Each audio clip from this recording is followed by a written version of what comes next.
No Banqueta em Foco de hoje, recebemos o vereador de Nova Lima em primeiro mandato, Pedro Dornas. Para me ajudar no programa, a participação dos jornalistas da TV Banqueta, Helena Levato e Renato Ribeiro.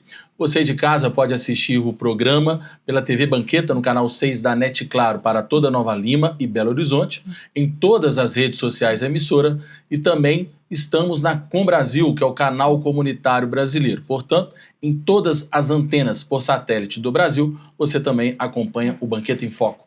Pedro, é um prazer recebê-lo novamente aqui. Obrigado, Fred. Obrigado a quem nos acompanha de casa. Tudo bem, Pedro? Para começar a nossa conversa hoje, eu queria saber mais sobre um relatório que você liderou recentemente. O tema era a população em situação de rua em Nova Lima. Eu queria entender o que te motivou a começar essa pesquisa. Olha, Helena, o que me motivou de maneira inicial foi o fato da gente não poder achar que dentro da paisagem natural do município é normal a gente caminhar pelas ruas da nossa cidade e encontrar com pessoas em situação de rua e a gente naturalizar essa situação. Então, todos nós temos percebido um aumento crescente da população em situação de rua, que também é traduzido nas demandas que a população leva aos nossos gabinetes. A comunidade do entorno, principalmente o bairro do Rosário, em que o Espaço Cidadania hoje está inserido, moradores de todas as regiões que frequentam o centro de Nova Lima, têm levado aos vereadores a sua insatisfação em relação à insegurança, em relação a esse aumento populacional das pessoas em situação de rua. E volto a dizer, a inquietude é a gente não naturalizar essa situação. Estamos percebendo o aumento, mas não podemos naturalizar. Perfeito. E Pedro, o que vem sendo feito de fato aí para esses moradores de rua, né? E como que esse projeto está ligado dentro da realidade hoje? Porque uma coisa é o projeto e outra coisa é que o projeto ele saia do papel. Veja bem, Renato, quando a gente estudou esse fenômeno, a gente precisa compreender sobre ele uma série de situações. A primeira delas é que Nova Lima já tem uma política estabelecida em relação ao atendimento a essas pessoas, que é o Espaço Cidadania. O Espaço Cidadania é um equipamento que hoje faz o atendimento, a recepção, o acolhimento dessas pessoas, dá a eles a dignidade mínima necessária de alimentação, higiene, cuidados básicos, mas o que a gente percebe é que, apesar desse atendimento do Espaço Cidadania ter uma porta de entrada, não existe de fato uma porta de saída. Então o estudo que a gente faz é criticando a atual política de população em situação de rua na cidade, mas sobretudo colaborando com o governo municipal para que a gente possa indicar as melhores alternativas de nível nacional e internacional. E essa pesquisa foi muito abrangente nesse sentido. Eu particularmente visitei locais fora da nossa cidade, fora do nosso estado, e fizemos estudos inclusive relacionando a políticas que já foram implantadas em outros países. Então a nossa ideia num primeiro momento é contribuir e dizer ao governo que, apesar da gente perceber a porta de entrada muito bem realizada pelo Espaço Cidadania, agora a gente precisa avançar nesse trabalho. Porque a percepção das pessoas é que, apesar da gente fazer o primeiro atendimento no Espaço Cidadania, nós não estamos vendo um avanço de devolução da dignidade a essas pessoas. Ô Pedro, e foi até capa do jornal Banqueta, o seu relatório. Destaca alguns números que vocês conseguiram encontrar, como, por exemplo, a maioria da população em situação de rua não é de Nova Lima. Veja bem, Fred, tem números extremamente importantes dentro desse relatório. Primeiro, a gente consegue perceber que fixos, moradores em situação de rua fixos em nossa cidade hoje, o número chega a 59. Mas vocês podem dizer o seguinte, 59 é um número pequeno. Número, né? Porcentagem não. Não, número absoluto. Mas, na verdade, no ano de 2024, a Secretaria de Assistência Social fez mais de 284 abordagens, ou seja, quase 300 pessoas em situação de rua passaram por Nova Lima. Então existe um número fixo de 59 pessoas, mas o número de pessoas volantes é muito alto, que impacta demais a realidade, o dia a dia de todas as pessoas. Além disso, quase 90%, Fred, dessas pessoas não são residentes na nossa cidade. Esse número é alarmante, porque indica que, em que pese existir as políticas de cuidado na nossa cidade, pequena parte dela da população em situação de rua é de fato nova-limense. Grande parte são oriundas de outros locais. E esse é o perfil da situação das pessoas em situação de rua, não só em Nova Lima, mas no Brasil como um todo. São pessoas que migram entre as cidades. Essa é uma realidade muito importante, porque compreendendo isso, a gente também pode compreender estratégias para que a gente possa avançar na política relacionada a essa situação. Você analisou muito esses dados, né, Helena? Analisei, achei muito interessante também, porque tem vários perfis, né, dentro da nossa população em situação de rua. De gênero, étnicos, pelo que eu lembro, a grande maioria são homens, certo? A grande maioria homens, a grande maioria negros, e outro dado muito importante que a gente precisa compreender, que eu acho que é o que o relatório traz de, não vou dizer novidade, mas que é importante para a gente compreender o tamanho do problema. São pessoas, Fred, que têm diversas situações que os fizeram chegar à situação de rua.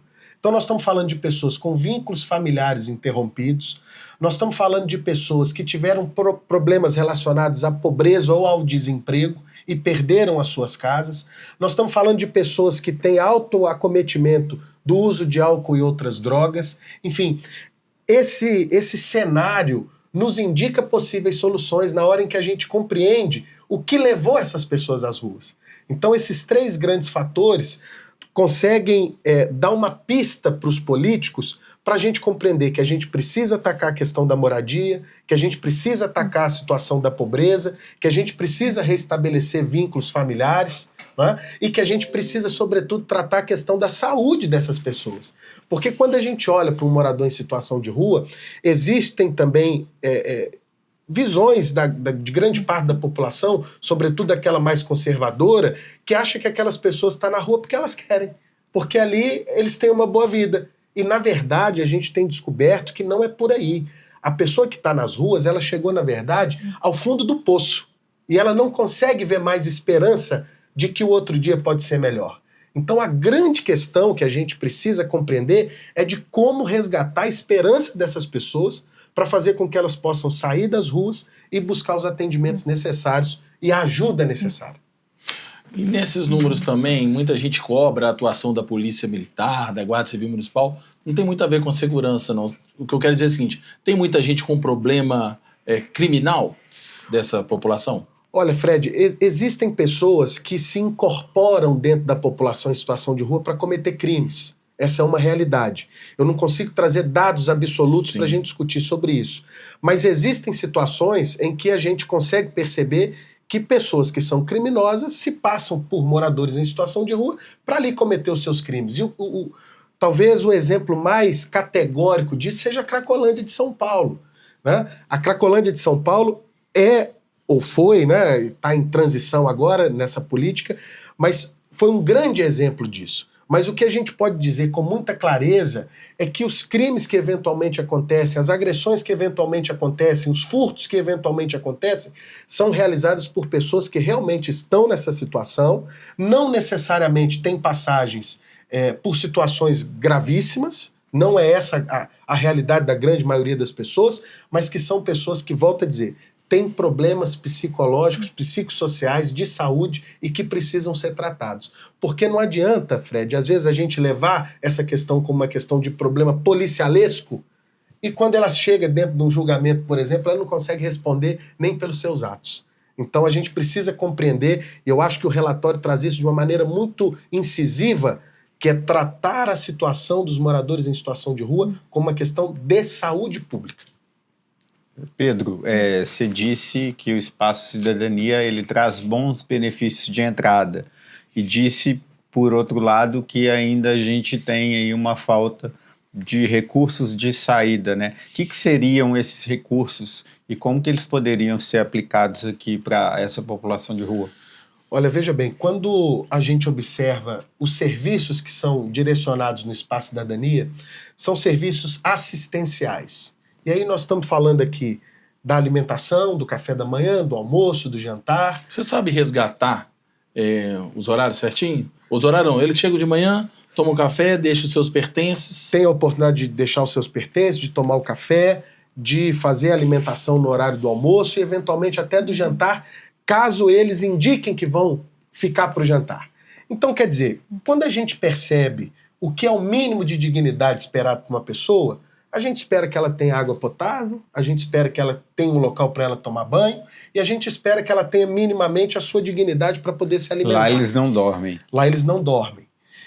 Mas a dignidade ela precisa ser mais ampliada. A gente precisa compreender que para essa pessoa sair de uma situação de rua, ela precisa passar por um tratamento de saúde. Esse é um ponto. E hoje como que funcionam os tratamentos de saúde? Eles são direcionados nos CAPs, que funcionam em estruturas próximas, mas não integradas dentro desse espaço. E essas pessoas não têm hoje a capacidade, ou vamos dizer assim, ou não têm hoje a condição de, por autonomia própria, procurar esse serviço de saúde. Esses tratamentos são feitos de modo muito esparsos. Então o que a gente observa na prática? Que eles vão ao Espaço Cidadania, mas de fato não acompanham seus tratamentos de saúde nessas regiões, nesses postos de saúde, nesses CAPs que estão integrados Até porque que não são moradores aqui. Também. Também. Então isso quer dizer, me permite, eles vão lá buscar essa dignidade e não são acompanhados. Só tem uma indicação? Vá. Eles têm a indicação, mas, Fred, a grande realidade é que não existe um acompanhamento que faça com que haja garantia de que o tratamento é realizado do início até o fim. Então isso é um gargalo também. É um gargalo. Ou o principal deles. Por isso que a gente sugere, nesse primeiro momento, que o Espaço Cidadania seja integrado a uma estrutura maior que a gente está chamando de residências terapêuticas. Por que a gente está sugerindo essa nova forma de atender a população em situação de rua? Porque além da assistência social, além desse tratamento de saúde que hoje está espaçado entre essas unidades, a gente precisa compreender que uma dignidade plena dessas pessoas perpassa, primeiro, pelo tratamento de saúde, pelo combate ao uso de álcool e outras drogas, mas ela passa também, Fred, sobre a questão da moradia e da qualificação para o trabalho, dos ganhos relacionados ao trabalho que essa pessoa pode ser reinserida, né, numa reintegração produtiva e, sobretudo, na questão da moradia. E aí eu faço esse parêntese aqui sobre a questão da moradia, porque na nossa visão não existe nada mais digno para uma pessoa, qualquer ela que seja para você, Helena, seja para você, Renato, para mim e para você, Fred, do que a gente morar sobre um teto. O problema não é o morador de rua, o problema é morar na rua. Então, quando a gente sugere uma residência terapêutica, nós estamos falando que todo morador de rua, ele precisa ter à sua disposição um espaço, nem que seja para ele dizer não todos os dias que a equipe de abordagem social vai procurar para falar o seguinte: olha, meu amigo, minha amiga, você tem um lugar para você ficar, você tem um lugar para você dormir. E hoje não existe esse espaço. Apesar de existir casas de passagem, apesar de existir abrigos, esses abrigos têm altas exigências para acessar esse tipo de serviço, o que a gente acredita que é um empecilho para que esses moradores em situação de rua possam acessar esse tipo de serviço. Então essa residência terapêutica que a gente está defendendo é uma casa em que essa casa ela está intercalada com os serviços de saúde, com os serviços de qualificação para o mercado de trabalho, e ela tem um diferencial. Ela tem baixas exigências. Para acessar essa casa, primeiro, ela precisa funcionar 24 horas por dia, ela precisa ter uma lógica de funcionamento diferente dos abrigos ou das casas de passagem, porque um morador em situação de rua, ele tem grandíssima liberdade das ruas. E ele não consegue, num primeiro momento, ir para algum lugar cheio de regra. E a gente precisa compreender esse perfil do morador em situação de rua. Então, Renato, sendo ainda mais objetivo na sua pergunta, qual é o modelo que a gente defende? A gente defende um modelo integrado, em que primeiro essas pessoas acessem essa residência terapêutica, ou seja, vão ter à sua disposição um teto para poder dormir, para poder chamar de casa, para poder ter a sua moradia, como primeiro item da sua dignidade, e que nesse espaço ela possa ser totalmente acompanhada através das equipes de saúde, por isso residência assistida, residência terapêutica, porque ela não está só morando, ela está morando e sendo acompanhada pelo serviço de saúde naquele espaço, e a partir do momento em que ela está equilibrada na sua questão de saúde, a gente possa ter a preparação dessa pessoa para o mercado de trabalho e para a sua qualificação. E como último passo, a moradia assistida, mas não mais na residência terapêutica, mas numa moradia independente, através de um sistema de aluguel social, acompanhado e assistido também pelas equipes que integrarão esse serviço. Eu tenho 2 perguntas agora. A primeira é se esse modelo que você propõe, né, das residências terapêuticas e esse projeto todo integrado, ele tem base com políticas públicas que já existem e são funcionais em outros lugares? Veja bem, eu fiz uma visita à cidade do Rio de Janeiro. Eu preciso fazer aqui os meus parabéns ao prefeito Eduardo Paes. O Rio de Janeiro é uma das cidades do Brasil, ao lado de São Paulo, que tem o maior número de moradores em situação de rua. Aquele número que o nosso é 59, lá no Rio de Janeiro nós estamos falando em algo de 7.800 pessoas em situação de rua. Fixas. E esse modelo, ele não é um modelo que eu estou criando, não é um modelo que simplesmente a gente imaginou, foi um modelo que foi objeto de pesquisa, inclusive em loco. Eu estive na cidade do Rio de Janeiro, eu visitei um programa chamado Seguir em Frente. E esse programa Seguir em Frente, capitaneado pelo prefeito Eduardo Paes, é exatamente esse modelo que eu estou sugerindo propor aqui em Nova Lima. Lá, eles têm, diferente disso que eu estou propondo aqui, o PAR, que é o ponto de apoio nas ruas, fica próximo ao bairro Maracanã, né? E os moradores em situação de rua acessam esse PAR, esse ponto de apoio nas ruas, onde lá eles têm todos os primeiros acessos aos serviços necessários para o seu primeiro atendimento, para o seu primeiro acolhimento, e imediatamente eles são encaminhados a essa residência terapêutica. Isso foi inaugurado em 2022, os dados são fantásticos. Se eu não me engano, mais de 700 pessoas já passaram por todo esse processo de entrada no PAR, entrada nas residências terapêuticas, passaram pelo tratamento de saúde, passaram pela qualificação para o trabalho e hoje estão morando em residências assistidas, financiadas pelo aluguel social do programa da cidade do Rio de Janeiro. Esse hospital, esse antigo hospital que funcionava no bairro de Casca Dura, foi totalmente adaptado para se transformar nessa residência terapêutica que chama Rua Sonho Meu, faz até uma citação à Dona Ivone Lara. Lá as decorações são todas relacionadas à Dona Ivone Lara, porque o nome leva o nome de CAPS Dona Ivone Lara, que está integrado hoje a esse serviço. E lá o que a gente tem? A residência terapêutica e do lado da residência terapêutica, o CAPS. Ou seja, o que tem diferenciado o Rio de Janeiro no sucesso desse trabalho é a integração de todos esses serviços dentro do mesmo ambiente onde esses moradores em situação de rua são totalmente acompanhados pelo serviço de saúde, pelo serviço de assistência social, pelo serviço de qualificação para o trabalho. É isso que a gente acredita, no modelo que o Rio de Janeiro implantou em 2022. Eu acredito que relacionado a isso, no relatório também consta uma proposta de realocação do espaço cidadania.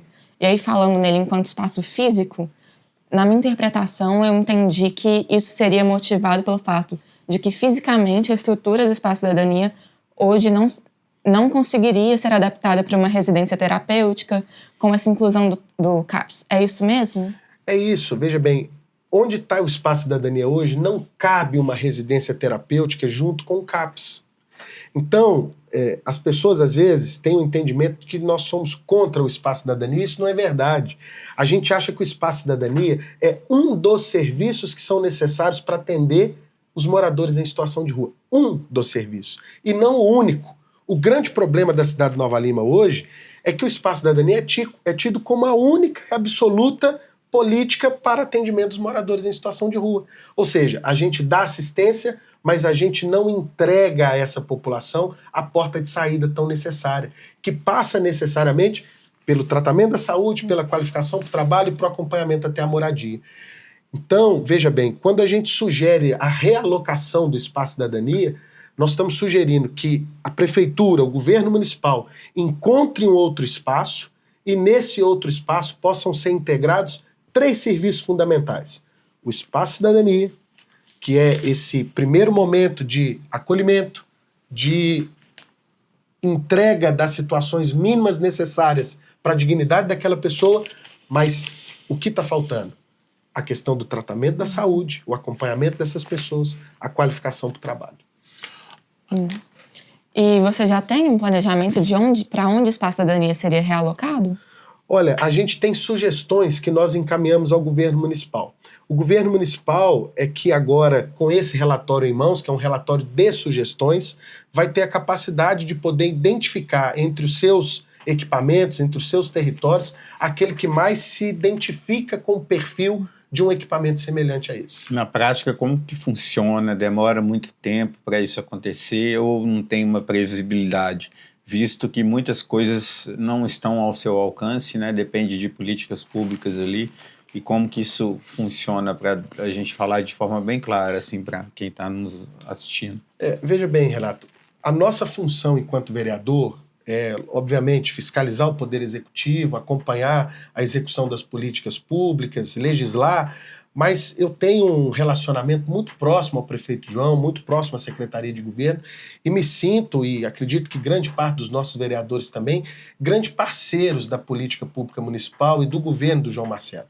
Então a nossa tarefa, nesse sentido, é de sugerir. Então nós entregamos o que a gente pôde entregar de sugestão. Agora, a execução, se eles vão ou não aceitar as nossas sugestões, aí já é uma decisão do prefeito que a gente respeita, né? Agora, o que eu posso dizer com muita clareza, a população de Nova Lima está pedindo uma ação concreta para minimização dos impactos que a população em situação de rua sem o atendimento devido abarca a toda aquela população do entorno. Então eu acredito que com a sensibilidade do governo do prefeito João Marcelo e do próprio prefeito, a gente vai ter respostas muito em breve de quais pontos desse relatório vão ser atendidos ou não. E dentro disso, dessa nova alocação, e pensando nessa questão da população em geral, sem ser em situação de rua, você propõe que seja fora da região central. Veja bem, Fred, as políticas do SUAS, né, do Sistema Único de Assistência Social, elas dão um direcionamento para que preferencialmente esse tipo de equipamento fique na região central, né? Por uma questão de acesso, por uma questão que facilite aos moradores em situação de rua acessar esse serviço. Mas o que a gente tem percebido é que quanto mais próximo do centro esse equipamento está, ele também leva aos moradores, aos comerciantes, situações que não são agradáveis de se vivenciar no dia a dia.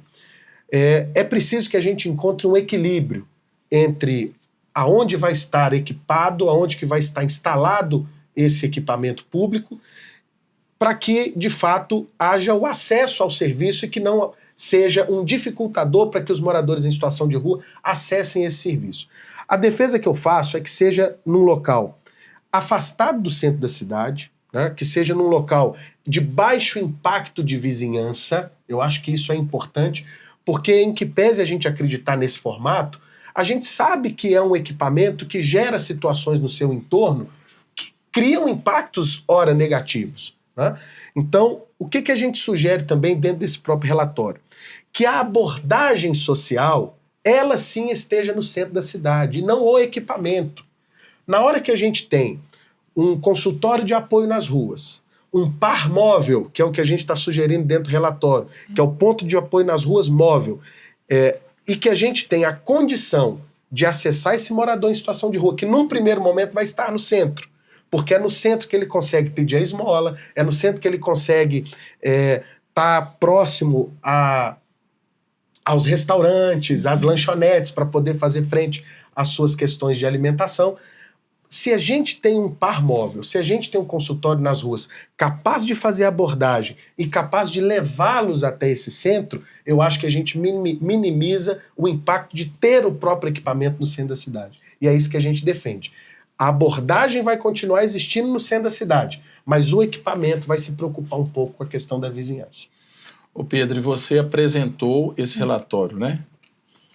Conta um pouquinho disso aí. Esse relatório foi construído a várias mãos dentro da Comissão de Direitos Humanos da Câmara Municipal de Nova Lima, que é composta por mim como relator, o Silvânio é o presidente da nossa comissão e o Abner é o nosso vice-presidente. Então, toda a nossa assessoria foi responsável por isso, né? E aqui eu faço uma homenagem especial aos assessores do meu gabinete, o Carlos Fernando e o Gabriel Nichini, que lideraram esses estudos. Foi um estudo que resultou num documento de 123 páginas, muito robusto, de muito estudo. E o primeiro passo foi escutar as secretarias envolvidas.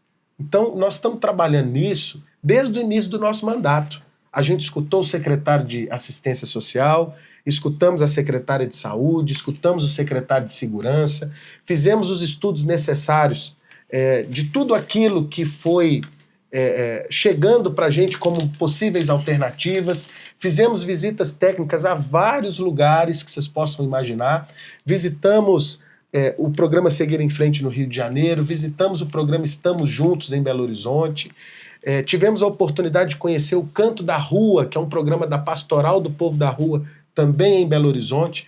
Fizemos um estudo aprofundado sobre um modelo chamado Housing First, que foi implantado em Portugal, foi implantado na Finlândia, foi implantado nos Estados Unidos.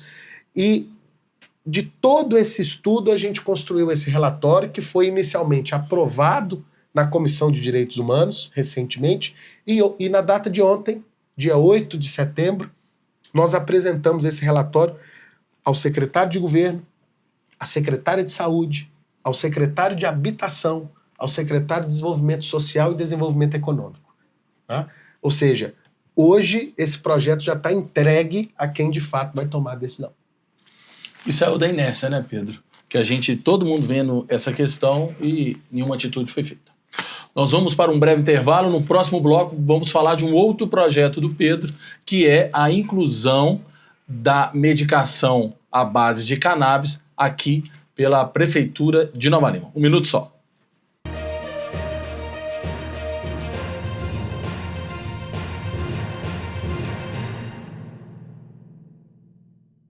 Dengue, zika, chikungunya e febre amarela urbana são doenças transmitidas por um mosquitinho, o Aedes aegypti. Contra ele, a prevenção é a melhor solução. Vamos eliminar os focos de água parada nos vasos de planta, nos pneus, nos recipientes abertos. E um repelente é sempre bom.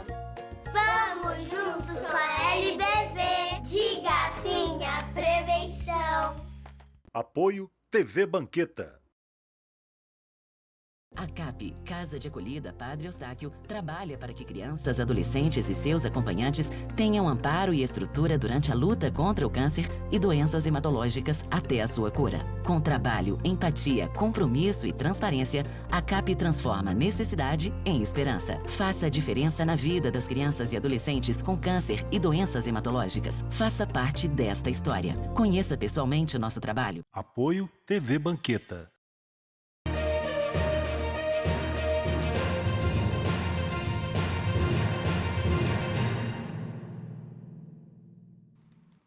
De volta com o Banqueta em Foco, que hoje recebe o vereador Pedro Dornas. Pedro, um outro projeto bem legal que você está apresentando à Câmara de Nova Lima é a respeito de incluir a distribuição de remédios à base de cannabis pela Prefeitura de Nova Lima.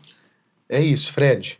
O mandato tem recebido, desde o início, muitas pessoas que têm levado ao nosso conhecimento a sua dificuldade em acessar esse medicamento na rede pública. São pessoas que estão judicializando e, às vezes, tendo até negativas de fornecimento desse remédio. E a gente está falando para as pessoas que, de fato, não têm, em qualquer outro tratamento, em qualquer outra terapia, o resultado necessário para poder ter uma vida melhor. E encontraram, Fred, em remédios à base do canabidiol, essa esperança de viver melhor, de viver com mais dignidade, e o que a gente quer fazer é dar essa garantia para essas pessoas. Pedro, você pode detalhar um pouquinho para a gente, para ficar claro para todo mundo em casa? Como que funciona hoje o processo para um novalimense que recebeu essa receita de medicamento para conseguir um medicamento à base de canabidiol? Olha, na verdade, hoje ele não consegue receber, né? Na rede pública, as pessoas que têm essa indicação do uso do canabidiol, para ela conseguir, ela precisa entrar na justiça, sabe? E às vezes ela não vai ter acesso ao advogado, ela não vai ter dinheiro para poder propor um processo judicial nesse sentido, e o que a gente percebe é um agravamento da desigualdade de acesso a esses medicamentos, né?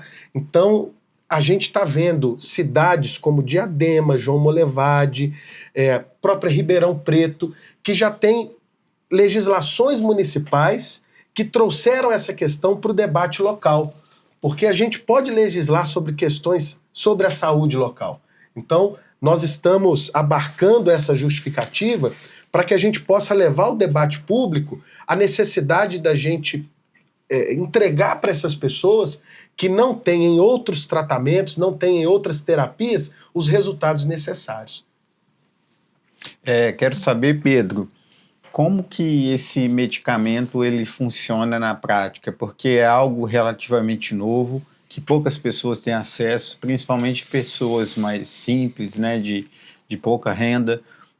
Como que esse medicamento aí entraria a favor dessas pessoas? Que tipo de mal resolve? Como que conclusão você chegou aí estudando e fazendo projetos acerca do assunto? Tá. Renato, as pessoas que costumam procurar o nosso gabinete com essa queixa, geralmente são pessoas que estão dentro do espectro autista, lembrando que não existe necessariamente o tratamento para o espectro autista, mas tem questões que são associadas ao autismo, como questões comportamentais, questões relacionadas à agressividade, que são minimizadas com a utilização desses medicamentos. Pessoas que têm, por exemplo, escleroses múltiplas, pessoas que estão com acometimento da doença ELA, mal de Parkinson, Alzheimer, são diversos acometimentos de saúde em que as pessoas conseguem ter maior funcionalidade quando acessam esse medicamento. Então a nossa sugestão é para que, existindo laudo médico fundamentado, existindo também a descrição médica de que nenhum outro tratamento à base dos remédios convencionais foi capaz de resolver o problema dessas pessoas, que seria sim dado a oportunidade para que o município fornecesse os medicamentos à base de canabidiol. Então são esses os dois fundamentos desse projeto: laudo médico fundamentado e o atestado de que nenhum outro tratamento terapêutico foi capaz de minimizar as dores dessas pessoas. Só fazendo um parênteses, até o pessoal de casa entender, até para não gerar polêmica, né?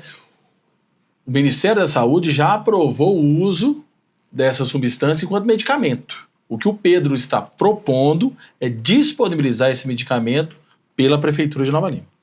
É isso. Existe, Fred, sempre que o assunto porque nós estamos falando de maconha, né? Canabidiol, né? A cannabis sativa, que também é o mesmo, vamos colocar assim, o mesmo ingrediente principal para a produção da droga também, psicoativa, com questões vinculadas à mudança comportamental, vamos dizer assim, mas nós estamos falando de uma questão de saúde pública, nós estamos falando em dignidade das pessoas, nós estamos falando no acesso ao mais alto bem que uma pessoa pode ter, que é a sua saúde. Então a gente precisa quebrar e desmistificar questões, assim como a gente falou dos moradores em situação de rua, assim como a gente está falando do uso da cannabis sativa para questões medicinais, e romper esse velho conservadorismo que faz com que a gente não avance em pautas importantíssimas da nossa sociedade. A pessoa que está em casa e sabe a dor que o seu filho sofre quando está em epilepsia, por exemplo, sabe exatamente do que eu estou falando. Até porque a Helena também tem um dado importante, não é fumar maconha, né, Helena? É outro produto. É um óleo, né? É o óleo do canabidiol, que é uma das substâncias que existem, pelo meu entendimento, na planta da maconha. Né? Não é o uso da... Não é o uso da psicoativo da droga, é um uso dela com outras funções, direcionado para várias doenças, né? Vários tipos de tratamento. É isso. E quando ela é tratada como medicamento, aquelas outras, vamos dizer, aqueles outros compostos que levam às viagens psicodélicas, vamos dizer assim, elas são retiradas desse composto e é extraído exatamente aquilo necessário para o tratamento médico. Né? Então é importante a gente dizer disso. De onde surgiu, Pedro, essa ideia, esse projeto? O que te inspirou? Que é algo aí que, digamos, de certa forma vai revolucionar a saúde, né? Pelo menos de quem usa. Como que foi? Conta pra gente aí. Olha, Renato, eu tenho uma proximidade muito grande com estudantes da rede municipal que são atendidos pela educação especial e inclusiva, Quando eu fui secretário de Educação, foi uma pauta que foi muito cara na minha gestão. A gente tratou sempre com muito carinho a questão dos alunos atípicos na nossa cidade, principalmente aqueles com transtornos do espectro autista. E essa era uma realidade diária que as mães desses estudantes levavam ao meu conhecimento, a dificuldade que elas tinham em acessar esse tipo de medicamento. Então, talvez esse foi o embrião principal, né? E agora, já como vereador, os primeiros atendimentos que eu fiz no meu gabinete também foram de mães implorando para que a gente pudesse ajudar para resolver essa situação.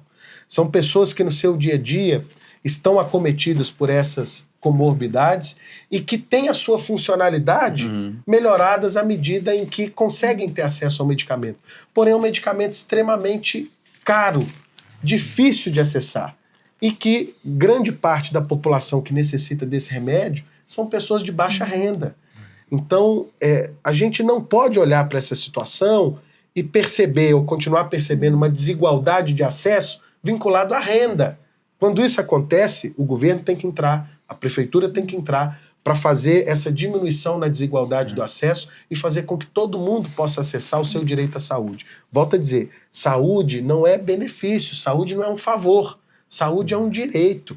Essas pessoas que estão buscando acessar o medicamento à base de canabidiol, elas estão dizendo ao Estado, estão dizendo ao governo que elas querem viver bem, quer viver com saúde. Isso é um direito de cada uma delas. Eu acho que simplesmente você identificou dores reais, né, que existem mães, filhos, adultos também passando por isso, estou correto? É isso. E é isso. foi...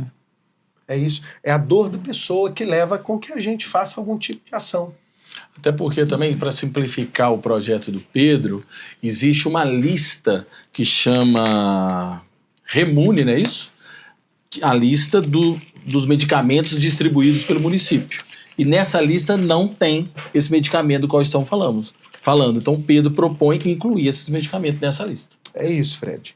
Existem dados do Ministério da Saúde que falaram que no último ano, por exemplo, em nível de Brasil, foram mais de 23 milhões de reais vinculados à judicialização para acesso aos medicamentos à base de canabidiol. Daí a gente vê o tamanho, o número de pessoas no Brasil inteiro que precisam desse medicamento, né? E Nova Lima não é diferente. A gente, inclusive, colheu uma manifestação do Conselho de Saúde dizendo que o problema é real, que eles estão junto com a gente nessa batalha e dando parecer positivo na minuta do nosso projeto, que inclusive começa a tramitar na Câmara hoje, na data de hoje, né? Então a gente está com uma expectativa muito grande de que no futuro a gente vai conseguir criar essa comoção na classe política, criar essa comoção na Secretaria de Saúde, para a gente poder criar essa política municipal de acesso aos medicamentos à base de canabidiol. Agora uma curiosidade. Há alguns dias o Banqueta noticiou, né, na rede social oficial do jornal, o seu projeto. E a nossa repercussão nos comentários foi 100% positiva, o que normalmente é raridade.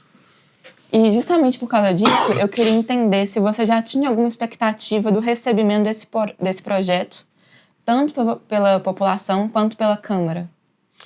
Olha, eu não tinha dúvida que isso seria positivo. O fato da gente caminhar ao lado das pessoas que realmente precisam acessar esse medicamento já nos dá o termômetro da necessidade, da importância desse projeto de lei.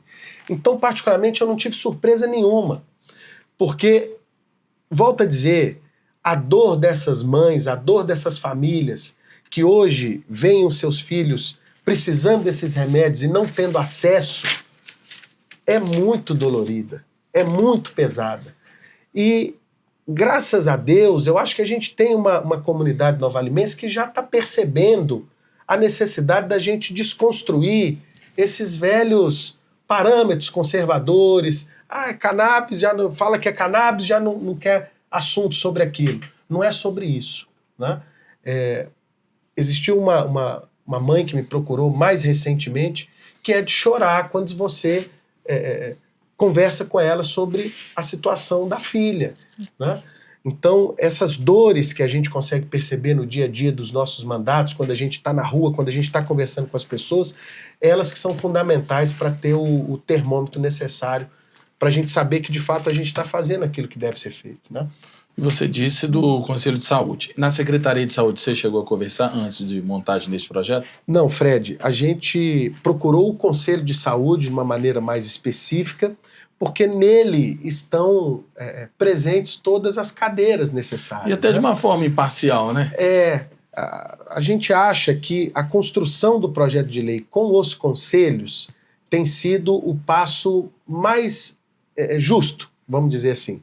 Porque o conselho ele é paritário, ele tem representantes do poder público, ele tem representantes da sociedade civil, e lá estão em igualdade de condição para fazer qualquer tipo de discussão, né? Às vezes, e não falando da Secretaria de Saúde, que eu tenho o maior carinho por todos eles que estão lá, mas a gente quer construir, sobretudo, com a base social, né? Para depois chegar no governo e o governo tomar a sua decisão institucional. E sobre a questão de tempo, né? Depois de ser aprovado na Câmara, só para relembrar como é que são os trâmites, pessoal de casa entender. Agora o projeto entrando em tramitação hoje, ele passa pelas comissões. Se eu não me engano, desse projeto específico deve correr 2 ou 3 comissões, o que significa uma comissão por semana, até ele ser levado em votação. Então eu imagino que para a gente ter uma votação, né, de aprovação ou não, a gente demora aí pelo menos mais um mês. Depois desse mês, esse projeto é levado à sanção do prefeito, que pode sancioná-lo ou vetá-lo, né? O prazo é geralmente de 45 dias. E a partir disso entra o projeto em execução, que demanda necessariamente processos administrativos, aquisições, que demoram outro tanto tempo. Então, sendo muito positivo, otimista nesse sentido, eu acredito que com boa vontade política, entre aprovação e execução, 6 meses é um prazo razoável para a gente começar a ver algum tipo de mudança prática no acesso a esse medicamento. E dentro desse projeto, faltou alguma coisa que a gente não tenha falado aqui? É basicamente isso, introduzir esses medicamentos na lista de medicamentos comprados ou oferecidos pela Prefeitura? Não é isso. E eu acho que o mais importante da gente falar e deixar muito claro para quem está nos acompanhando de casa é que a gente acredita nesse fornecimento dos medicamentos, a gente quer diminuir a desigualdade de acesso. Não pode ser um medicamento só de acesso a pessoas ricas, não pode. A Prefeitura precisa equalizar isso e, mais do que isso, a regra de acesso a esse medicamento ele tem que ser laudo médico fundamentado, mais a comprovação da ineficácia de outros tratamentos terapêuticos.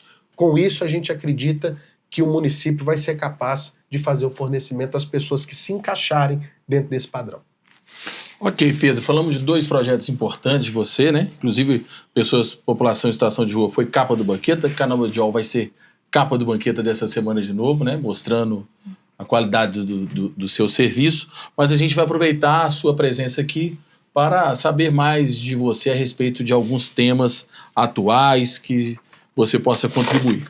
Lembrando que o Pedro foi secretário de Esportes e também de Educação, então nós vamos abranger bastante essas áreas. Vamos começar falando da PPP da Educação, antes disso explicando que nós vamos para um quadro aqui do Banqueta em Foco, onde o Pedro Dornas, ou o entrevistado, vai falar em no máximo 30 segundos algo sobre esse tema.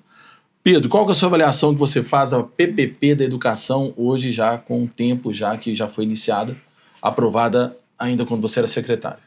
Olha, um grande projeto que tem a capacidade de revolucionar a educação da nossa cidade, na medida em que a gente buscou criar condições para ampliação das escolas, para que mais alunos possam estudar em tempo integral, para que mais mães possam acessar as creches municipais. Sem dúvida nenhuma, ela teve algumas dificuldades de implantação no começo, sobretudo relacionada aos serviços administrativos de cozinha e de cantina, que é natural por uma questão de mudança, mas que eu vejo com muito bons olhos para o futuro e eu espero que as mães que estão em casa possam nos cobrar isso daqui a 2, 3 anos. A gente quer aumentar muito o número de matrícula de alunos estudando em tempo integral e queremos zerar a fila de espera nas creches. E em relação às pastas que você já passou, como você avalia hoje a educação em Nova Lima? Olha, eu acho que a educação de Nova Lima está no caminho certo. A gente tem o maior ativo da educação de Nova Lima, que são os seus servidores. Eu fui secretário de Educação e sou testemunha da qualidade, do talento, do compromisso dos seus servidores de educação. E, ao mesmo tempo, eu acho que a gente tem um grande desafio. Muitos deles saíram através de programas de aposentadoria incentivada e outros novos estão chegando. A gente precisa ter um cuidado tremendo com a formação desses professores, um cuidado tremendo com a Casa do Educador, que vai ser essa grande casa para fazer a formação e o acompanhamento desses novos profissionais. E eu acho que Nova Lima ainda está devendo a valorização que os professores merecem e que a gente conseguiu avançar alguns passos, mas a gente ainda precisa avançar um pouco mais. Eles sabem que podem contar com a minha vereança nesse sentido. E complementando a Helena, aí no esporte, como é que foi aí? Você teve a sua passagem, né? E hoje como que você avalia aí a Secretaria de Esporte e Lazer da cidade? Olha, eu acredito que Nova Lima, sobre o ponto de vista esportivo, vai passar por um novo tempo aqui na cidade, em decorrência da construção de novos ginásios. Nova Lima, até 2 anos atrás, não tinha nenhum ginásio próprio e decente. Agora a gente já tem o Alielton Alves Diegues, que é o antigo Senai, o Luciano Vitor Gomes, que é o Vila Nova, e o ginásio do Oswaldão. Então eu vejo com muito bons olhos o futuro do esporte da cidade para atração de grandes eventos esportivos de nível nacional e para o fomento de novas modalidades. A observação que eu sempre faço, a gente precisa diversificar os investimentos. Futebol foi historicamente muito valorizado. Agora está na hora da gente investir na diversificação esportiva, no handebol, no vôlei, no basquete, no futsal, no atletismo, nas corridas, nas lutas, enfim, em tudo isso que muita gente também pratica. Eu acredito muito numa política de fomento e de participação do esporte na cidade. Pedro, a Prefeitura de Nova Lima, ao lado da Anglo Gold Ashanti, da chiquíssima construtora Concreto, propõe a construção da OUC Nova Vila, onde funcionava a antiga planta industrial da Anglo Gold Ashanti. Qual a sua opinião a respeito do projeto atual que a gente conhece? Olha, eu acredito que esse espaço precisa ser requalificado. Eu gosto inicialmente de compreender que ali vai ser dado um novo espaço, vai ser integrada a cidade. Mas eu acho que a gente precisa debater com a Anglo Gold com muita calma, sobretudo os impactos históricos que ela teve na nossa cidade. A gente precisa lembrar que a mineração foi uma mineração que estruturou suas bases aqui sobre uma relação escravagista e que ainda deve muito a Nova Lima reparações. Então eu acho que é uma ótima oportunidade da gente conversar com a Anglo sobre reparações históricas que ela tem que fazer. Qual que é a sua avaliação sobre a proposta de um terminal rodoviário na cidade? Sou totalmente contra. Inclusive, propus agora, junto com o vereador Álvaro, um projeto de lei que está sugerindo um impedimento claro no plano diretor atual sobre a construção de qualquer terminal rodoviário em zonas de especial interesse social. Eu acredito que a vida do novalimense não pode ser alterada para pior, é só para melhor. E esse terminal rodoviário ele tem um gargalo, uma surpresinha, que é o fato do novalimense ter que fazer baldeamento entre transporte. Enquanto a gente não tiver uma clareza sobre isso, se aumentar 1 minuto o deslocamento entre Nova Lima e Belo Horizonte, eu sou contra. E Pedro, como que você avalia a gestão do atual presidente aí da República, Lula? Olha, eu acho que o Lula está fazendo um grande mandato de restabelecimento da ordem democrática no Brasil, depois de uma lástima do governo Bolsonaro, e está voltando a trazer ao Brasil a soberania, a respeitabilidade internacional e o cuidado com a população que mais precisa, que foi historicamente a marca dele. Já que você falou de Bolsonaro, perdão, qual a sua avaliação do julgamento que ele está tendo agora? Olha, eu acredito que está tendo um julgamento da maneira como eu acredito que a justiça deve se comportar.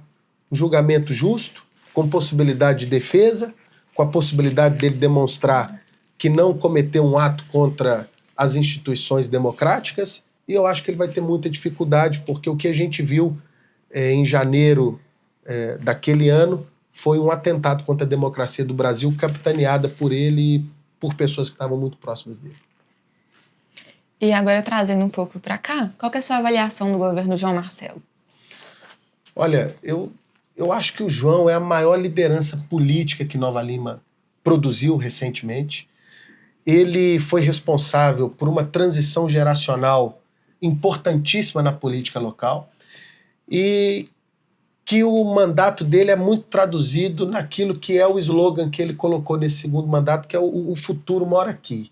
Eu acho que o João está nos mostrando que Nova Lima pode ser uma cidade projetada para o Brasil, que entrega serviços de muita qualidade para a sua população e que, ao mesmo tempo, tem sido muito austera numa gestão fiscal de responsabilidade para conseguir entregar grandes obras, grandes serviços para a sua população. A qualidade que a gente tem de vida hoje em Nova Lima é muito grande, é muito importante, graças a essa política, a esse jeito que o prefeito João Marcelo implantou aqui na nossa cidade. E Pedro, como que você tem visto aí o comportamento e principalmente as atitudes aí dos seus colegas vereadores? Olha, eu estou muito à vontade hoje dentro da Câmara Municipal, sabe? A gente chegou como vereadores novatos, né? 5 vereadores novatos, ou um pouco mais do que isso, e posso dizer que a Câmara hoje está funcionando em extrema harmonia entre nós vereadores, entre o Poder Executivo, cada um, às vezes, dentro do seu plano de trabalho, dentro da sua localidade ou dentro da sua pauta específica, mas todos respeitando um ao outro, numa verdadeira sentimento de republicanismo interno, que eu acho muito importante. Todos nós damos ao respeito um ao outro, eu acho que isso é o mais importante dentro da Câmara. Agora, né, em Minas Gerais, o que você tem avaliado do governo Zema? Olha, eu acho que o governo Zema é um governo que aumentou muito a dívida pública mineira, que entregou muito pouco em relação ao que se propôs. E eu, como servidor público estadual que sou, tenho fortes críticas em relação ao funcionalismo público estadual, que não teve praticamente nenhum tipo de avanço. Acho que Minas Gerais está precisando de debater grandes políticos, um estado que já produziu Juscelino Kubitschek, Tancredo Neves. Eu acho que está na hora da gente buscar um grande político para conseguir olhar para Minas Gerais com o tamanho que Minas Gerais vai se projetar para o futuro, sobretudo com novos vieses econômicos que estão se aproximando para nós. Pedro, chegamos ao final do nosso programa, então com isso eu queria dar a oportunidade de você passar para a gente, pessoal de casa, uma geral sobre os seus 9, 8 meses e pouco de mandato. Tá bom. Primeiro, já agradecendo às pessoas que estão em casa, a paciência de nos escutar, o carinho de sempre comigo e com o nosso mandato, dizer que o nosso mandato está muito alinhado com aquilo que a gente se comprometeu na campanha. E a gente está entregando exatamente aquilo que a gente teve a oportunidade de olhar nos olhos das pessoas em que a gente teve a oportunidade de pedir o voto, das casas que nos receberam. E é um mandato de muitas realizações, Fred, e de um compromisso muito grande com as pautas que a gente decidiu encampar. A pauta da educação é a nossa pauta prioritária, sem sombra de dúvida. A gente não acredita que uma cidade pode se desenvolver, pode crescer, sem que a gente aumente o nível de escolaridade, sem que a gente crie pessoas competitivas no mercado de trabalho, e isso se faz, inevitavelmente, por uma escola de qualidade. Então foi por isso que a gente aprovou recentemente o projeto Faculdade para Todos, que já no próximo ano visa garantir bolsas de estudo para aqueles estudantes que são destaque nas suas escolas, principalmente as escolas públicas estaduais aqui de Nova Lima. A gente tem projetos extremamente importantes. Eu sei, Fred, que você é um incentivador dessa área, que é a área do turismo. A gente fez um projeto específico sobre o turismo pedagógico, dizendo o quanto que a nossa cidade pode se desenvolver a partir da criação de rotas turísticas que tenham a ver com o que os meninos estão aprendendo nas escolas. Então, a gente quer que os novalimenses, os estudantes novalimenses conheçam a nossa cidade, mas a gente também quer que estudantes de fora, das regiões aqui de Belo Horizonte, Contagem, Betim, também possam ver em Nova Lima um polo de atração de turismo pedagógico, para que possam vir para cá, possam consumir aqui, possam frequentar os nossos restaurantes, possam conhecer a nossa história, a história da mineração, a história escravagista que Nova Lima tem, toda ela vinculada ao seu projeto pedagógico. E a gente também tem um olhar muito voltado para as grandes questões da cidade e de contribuir com a prefeitura com as grandes questões que Nova Lima perpassa, né? A gente teve a oportunidade de construir legislações, Fred, sobre a área da saúde, principalmente sobre as pessoas que são celíacas e não tinham a condição até então de ter uma dieta isenta de glúten quando se internavam dentro dos hospitais locais, dentro da UPA, e a partir de agora a gente já tem isso de uma maneira muito, muito firme, e outros projetos também que a gente se orgulha muito de ter apresentado e de ter aprovado muito recentemente. Aí eu posso dizer aqui, a gente recebeu a ministra Macaé Evaristo sancionando a lei de combate ao racismo nas escolas, né? Escola é lugar para as nossas crianças serem felizes, escola é lugar para que elas possam se desenvolver e aprender, mas a escola também é um lugar de reprodução de desigualdades, de reprodução de violências, e com a lei Ana Lúcia Silva, que foi a primeira coordenadora de política de igualdade racial que o município teve, a gente está implantando com muita clareza as estratégias de prevenção e de combate ao racismo nas escolas. Então a gente está muito feliz de ter avançado nesse sentido também. Muito obrigado, Pedro, pela sua presença. Obrigado. Obrigado, Renato. Obrigado, Helena. E obrigado você de casa também pela audiência, mas principalmente pela sua confiança.